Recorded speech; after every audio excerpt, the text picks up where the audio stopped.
ඉතින් ඔන්න අපිට තාමත් කරන්ට් එක නැහැ. ඒ වගේම දැන් නම් පායලා තියෙන හැබැයි හංවැල්ලේ මම ඉන්නේ හංවැල්ලේට තාමත් ගම් වතුර තත්ත්වය තියෙනවා.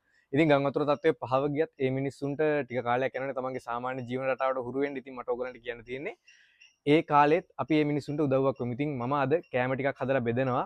ඉතින් ඒකට මට මගේ හිතවතියක් ඉන්නවා. එයාත් සල්ලි මුදලින් උපකාර කරා. ඉතින් ඒ සල්ලිත් දාලා මම කෑම ටිකක් උයලා මට පුළුවන් විදිහට බෙදනවා හැමෝටම. ඉතින් මම කියන්නේ ඕගොල්ලන්ටත් මේ වෙලාවේ හැමෝටම උදව් කරගෙන මේ අභියෝගේ ජය ගන්න උදව් වෙන්න කියලා තමයි.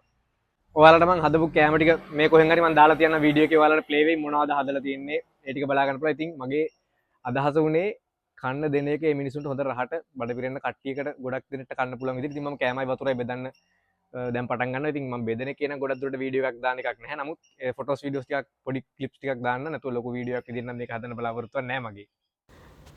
ඉතින් කෑම විතරක් නෙමෙයි මේ වෙලාවේ මේ මිනිස්සුන්ට සනීපාරක්ෂක ද්‍රව්‍ය ඇඳුම් වතුර ගොඩක් වමනා වෙලා තියෙනවා. ඉතින් ඕගොල්ලන්ට පුළුවන් විදියට අනිවාර්යයෙන්ම ළඟම තියෙන කොහේ හරි සුරක්ෂිත මිනිස්සු ඉන්න තැනක් තියෙනවනේ එතෙන්ට ගිහිල්ලා දෙන්න. දැන් මම නම් හංවැල්ලේ බොස්කෝ එකට තමයි මේ ටික බාර දුන්නේ. එතන හමුදාවෙන් ඉන්නවා. හමුදාවේ මහතුරුන්ට මම මේක බාර දුන්නා. එතකොට ඒගොල්ලෝ අඩුපාඩු තියෙන පැත්තට හරියට මේ ටික බෙදලා දෙනවා.